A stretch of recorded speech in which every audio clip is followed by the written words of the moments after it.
வண்ணமுகிலே வாராயோ சங்கரேஸ்வரி அத்தியாயம் 18.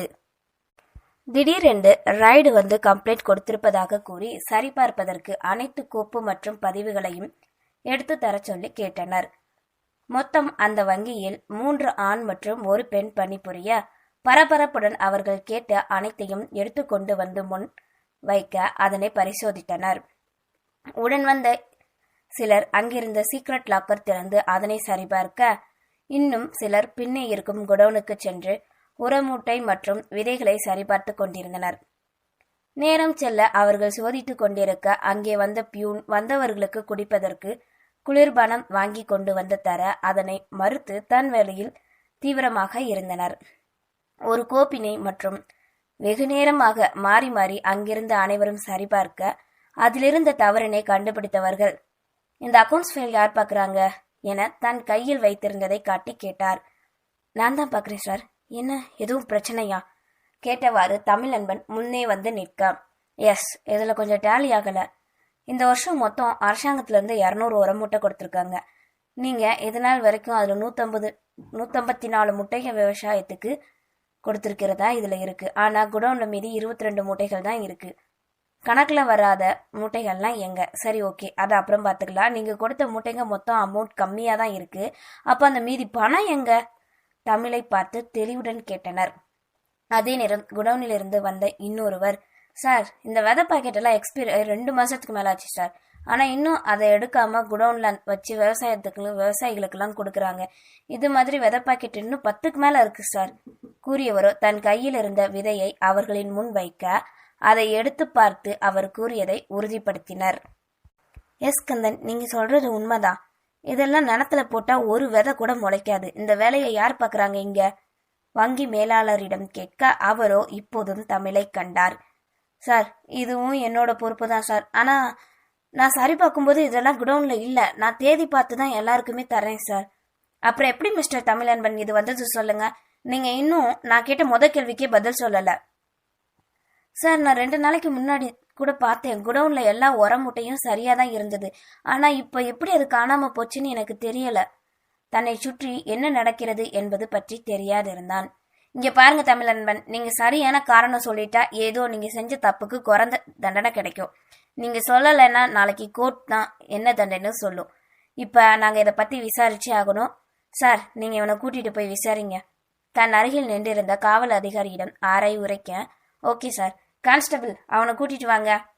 சார், நான் தான் எதுவும் தெரியாது, தப்பு பண்ணலைன்னு சொல்றேன்னா நீங்க எப்படி என்ன கூட்டிட்டு போகலாம்?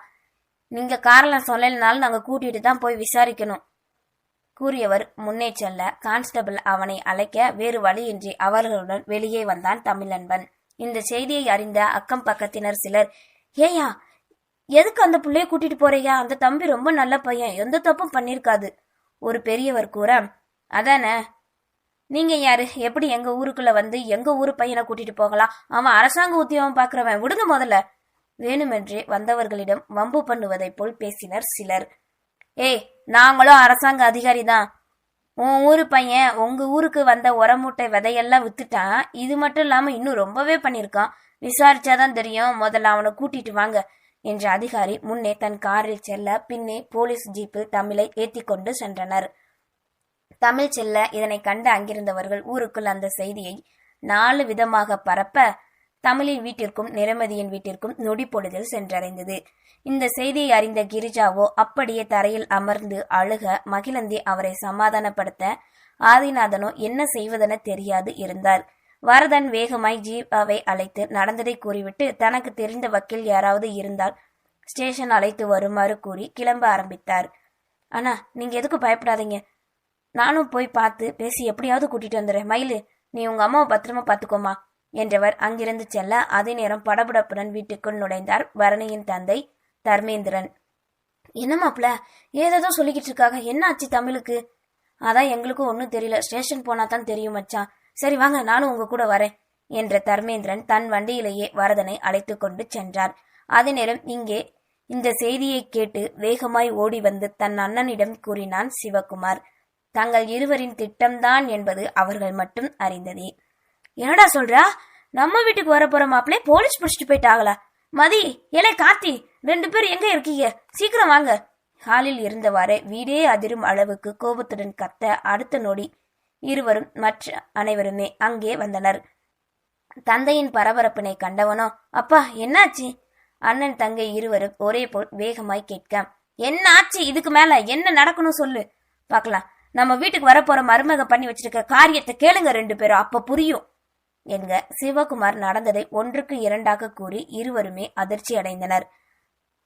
ஆமா, நீ என்ன சொன்ன மதி? அன்னைக்கு ரொம்ப நேர்மையானவருப்பா அவருன்னு சொன்னேல்ல, இதான் அவரு நேர்மையா? நீ என்னடா சொன்ன அன்னைக்கு? அவங்க குடும்பம் ரொம்ப நல்ல குடும்பம், மரியாதையான குடும்பம்னு சொன்னையே, இப்ப சொல்லு என்ன இதெல்லாம்? நாளைக்கு என்னால எப்படி வெளியே தலை காட்ட முடியும்? சொல்லுங்க 2 பேரும். கல்யாண பத்திரிக்கை அடிச்சு சொந்தக்காரங்க எல்லாருக்கும் கொடுத்தாச்சு. இப்ப இந்த விஷயம் மட்டும் எல்லாருக்கும் தெரிஞ்ச காரி துப்புவாங்க. என்ன அசிங்கமா இருக்குடா.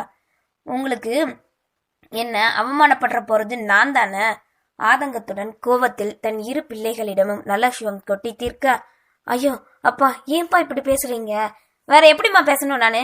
சரி, நான் பார்த்து உனக்கு நிச்சயம் பண்ணியிருந்த மாப்பிள்ளையா இருந்தா சொல்லு. அதுவும் இல்லாம நீயா எனக்கு இவன் தான் வேணும்னு சொன்ன, சரின்னு ஒத்துக்கிட்டேன். இப்ப அவமானம் யாருக்கு? இதுக்கு தான் பெத்தவங்க விருப்பப்பட்டவன கட்டி வைக்கணும். நீங்களா முடிவெடுத்தனா இப்படித்தான் நடக்கும்.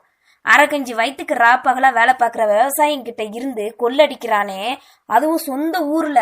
இதுக்கு மேல என்னமா வேணும்? அவன் நல்லவன், அந்த குடும்பம் மரியாதையான குடும்பம்னு சொல்ல போற?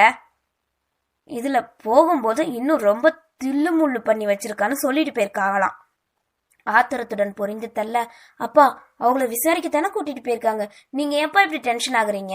பயந்து கொண்டே கேட்க தன் செல்ல மகளின் கன்னத்தை முதல் முறை கைத்தடம் பதிங்க அறைந்தார். அப்பா என்னங்க?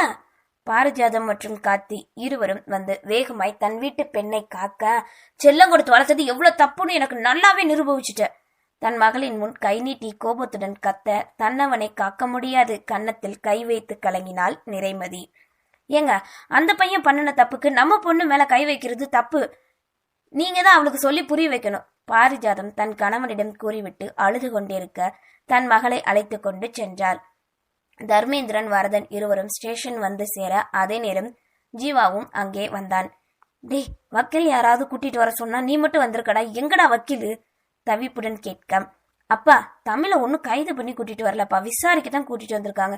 இதுக்கு வக்கீல் எல்லாம் தேவையில்லை, நீங்க பதறாதீங்கப்பா, வாங்க முதல்ல போய் என்னன்னு பார்க்கலாம் என்ற ஜீவா தன் தந்தை மற்றும் பரணியின் தந்தையை அழைத்து கொண்டு உள்ளே நுழைந்தான். தமிழிடம் நடந்ததை பற்றி எஸ்ஐ விசாரித்துக் கொண்டிருக்க அவனை நோக்கி மூவரும் வந்தனர். தமிழு, என்னப்பா ஆச்சு? வரதன் பதறிக்கொண்டு கேட்க, சார் ஒரு நிமிஷம், போலீசுடன் கூறியவன் அவர்களின் அருகில் வந்தான். சித்தப்பா, மாமா, நீங்க எதுக்கு வந்தீங்க? நான் தான் வீட்டுக்கு வந்துருவேனே, அப்புறம் எதுக்கு நீங்க இவ்வளவு தூரம் வந்திருக்கீங்க? ஜீவா, நீ நானும் உங்களுக்கு சொல்லி புரிய வைக்க வேண்டியதானடா, இது சும்மா ஒரு விசாரணைன்னு. எங்கடா கேக்குறாங்க? உன்னை ஸ்டேஷன் கூட்டிட்டு வந்துட்டாங்கன்னு தெரிஞ்சதும் பயந்துட்டாங்க, அதான் கூட்டிட்டு வர வேண்டியதா போச்சு. சரி, இப்ப என்னாச்சு? ரைடு வந்த அதிகாரிகள் கூறிய அனைத்தையும் கூறியவன், எப்படி இந்த தப்பு நடந்ததுன்னு எனக்கு தெரியல, தப்பு என் மேலதான்னு சொல்லி இன்னும் உறுதியாகல, அதான் நானே விசாரிக்க சொல்லி கம்ப்ளைண்ட் கொடுக்க வந்தேன். சரி நீங்க போங்க, நான் வீட்டுக்கு வந்துடுறேன். இல்லப்பா, நாங்க உன் கூடவே இருக்கோம், எவ்வளவு நேரம் ஆனாலும் பரவாயில்ல. தர்மேந்திரன் தன் மருமகனிடம் உரைக்க, மாமா அதெல்லாம் பிரச்சனை எதுவும் இல்ல மாமா, மச்சான் சொல்றது சரிதான்ப்பா, நாங்க எங்கேயோ இருக்கோம், நீ முடிச்சுட்டு வாப்பா என்றதும் வேறு வழியின்றி ஜீவாவிடம் வெளியே அழைத்து செல்லுமாறு கூறிவிட்டு எஸ்ஐயிடம் வந்தான். அதன் பின் நேரம் செல்ல இரவை நெருங்க வெளியே வந்த தமிழ் என்பனை அவனின் குடும்பத்தார் அழைத்து கொண்டு சென்றனர். ஊருக்குள் 1க்கு 2ஆக பரவிய செய்தி ஆதிநாதனின் குடும்பத்தை தவறாக பேசும் நிலைக்கு தள்ளியது. பெரிய வீட்டுல சம்பந்தம் யோசிச்சு இன்னும் நம்ம என்னெல்லாம் பண்ணலாம்னு நினைச்சிட்டாக போக. ஆமா, ஆனாலும் இந்த பையன் பார்க்க அமைதியா இருந்துட்டு என்ன வேலையெல்லாம் பண்ணி வச்சிருக்கான்னு பாருங்களேன். ஆமாடி, இப்படி எத்தனை வருஷமா கொள்ள அடிச்சிருக்காங்களோ. போன மாசம் கூட அந்த நாராயண வயக்காட்டை வாங்கினாங்களே, இந்த காசை வச்சுதான் வாங்கியிருப்பாங்களோ. அப்படிதான் இருக்கும். இதுக்கப்புறம் அந்த பண்ணையாரைய எப்படி வீட்டுல சம்பந்தம் வச்சுக்க போறாரோ. ஊருக்குள் தமிழை அழைத்து கொண்டு நுழையும் போதே அவர்களின் காது பட ஒவ்வொருவரும் ஒவ்வொரு விதமாக பேசிக்கொள்ள அனைத்தையும் ஆதிநாதன் வீட்டாரும் கேட்டுக்கொண்டே இருந்தனர். மருமகனே, நீ எதுவும் நினைச்சுக்காதப்பா, அவங்கெல்லாம் அப்படித்தான் பேசுவாங்க. உனக்கு தெரியும், நம்ம குடும்பத்துக்கு தெரியும் தப்பு பண்ணலன்னு, அப்புறம் என்னையா விடு, பாத்துக்கலாம். தன் மருமகனுக்கு ஆறுதல் கூறியவாறு தமிழை தன் பைக்கில் அழைத்து கொண்டு வந்தார் தர்மேந்திரன். ஆமாம் மாமா, ஆனா இன்னும் 2 நாள்ல இதுக்கு யார் காரணம்னு நான் கண்டுபிடிக்கிறேன், அப்போ இருக்கு கூறியவன் தன் வீட்டில் இறங்க பின்னே தன் தந்தையுடன் வந்து பைக்கில் இறங்கினான் ஜீவரஞ்சன். சரி அப்பா, நான் கிளம்புறேன், நீங்க வீட்டுக்கு போங்க. இறக்கி விட்டு கூற, உள்ள வாங்க மாமா. இருக்கட்டும் மருமகனே, வீட்டுல எல்லாரும் என்னாச்சோன்னு தவிச்சுக்கிட்டு இருப்பாங்க, நான் கிளம்புறேன் என்றவர் பின்னே வந்து நின்றவர்களிடம் கூறிக்கொண்டு அங்கிருந்து கிளம்பினான் பரணியின் தந்தை. வீட்டுக்குள் நுழைந்ததும் கிரிஜா அழுக தன் சித்தியை சமாதானப்படுத்தியவன் நடந்த அனைத்தையும் கூறினான். சித்தி, அப்பா, எனக்கு ஒன்றும் இல்லை, நீங்க பதறாதீங்க. அதுக்கு இல்லப்பா, கல்யாணத்துக்கு இன்னும் 15 நாள் தான் இருக்கு. இப்போ போய் இப்படி நடந்துருச்சே, சம்பந்தி வீட்டுக்காரங்க என்ன நினைப்பாங்களோ, என்ன முடிவு எடுக்க போறாங்களோ. இதில் மகிழந்தி வாழ்க்கையும் அடங்கி இருப்பதால் ஆதிநாதன் சற்று பதட்டம் அடைந்து கூறினார். ஐயோ கடவுளே, என் மகன் மேல எந்த தப்பு இல்லைன்னு முடிவாகி இந்த கல்யாணம் நல்லபடியா நடக்கணும்ப்பா. கிரிஜா கடவுளை வேண்ட இதுவரை தைரியமாக இருந்தவள் தன் அன்னை கூறியதை கேட்டதும் அழுகையுடன் தன் அறைக்குள் நுழைந்தாள் மகிழந்தி. திருமணம் மற்றும் நின்றால் தன் தங்கையின் வாழ்க்கை நினைக்க கூட முடியாது. தன் முட்டாள்தனத்தை எண்ணி இதிலிருந்து விடுபட வேண்டுமென நினைத்து மாடி ஏறினான் தமிழன்பன். அதே நேரம் இங்கே தன் தந்தை கூறியதை நினைத்து கொண்டு தன் அறையில் அமர்ந்து அழுது கொண்டிருந்தாள் நிறைமதி. அவன் அழுகை சத்தம் அறைக்குள் வெளியே கேட்க பாரிஜாதமும் சிவகுமாரின் மனைவி ரேவதியும் என்ன செய்வதென தெரியாது அமர்ந்திருந்தனர். அறையில் நல்ல சிவம் வெற்றியுடன் அமர்ந்திருக்க, அண்ணே, நீங்க சொன்னது மாதிரியே பண்ணி வச்சிட்டேனே, இப்ப அந்த தமிழ் தான் காரணம்னு எல்லாரும் நம்புறாங்க. ஆனா நாளைக்கு விசாரிச்சா நம்ம தான் பண்ண சொன்னோன்னு எல்லாருக்கும் தெரிஞ்சிருக்கும்லனே. சிவகுமார் தன் அண்ணனின் முன் நின்று கொண்டு கேட்டார். விசாரிச்சாலும் நம்ம பண்ண மாட்டோம், அதுக்கான ஏற்பாடெல்லாம் பண்ணி வச்சாச்சு. எனக்கு தேவை ஒரு நாளாவது அந்த குடும்பம் அவமானத்தை சந்திக்கணும். அதனால என் மகனுக்கும் மகளுக்கும் அவங்க விரும்பினவங்க கூட பிரச்சனை வரணும். அதான் எனக்கு இப்ப வேணும், வில்லங்கத்துடன் கூறினார் நல்லசிவம். தன் தந்தை சொன்ன வார்த்தைகளையே மனதில் ஒலிக்க தன் வீட்டு மொட்டை மாடியில் அமர்ந்து அங்கே அழுது கொண்டிருந்த மகிழந்தியை அழைத்தான் கார்த்திகேயன். அவள் ஹலோ என்று அழைக்கும் முன்னே எடுத்ததும், என்ன மயில் இதெல்லாம், உங்க அண்ணன் ஏன் இப்படி பண்ணா கோபத்துடன் கேட்க, என்னங்க நீங்க இதை நம்புறீங்களா? அப்ப எங்க அண்ணன் தான் திருடிட்டான்னு எல்லாரும் சொல்ற மாதிரி தானே நீங்களும் நினைக்கிறீங்க? அழுகையுடனே தன்னவனிடம் கேட்டாள் மகிழந்தி. பின்ன என்ன பண்ண சொல்றடே? கேட்டையா? இந்த ஊர் முழுக்க இன்னைக்கு உங்க வீட்டை பத்தின பேச்சுதான். எங்க அப்பா என்னை எப்படி கேட்காரு தெரியுமா? ஒழுக்கமான குடும்பம், நல்ல பொண்ணு, அதுன்னு அன்னைக்கு சொன்னையே, இப்ப என்னாச்சு பாருன்னு சொல்றாரு.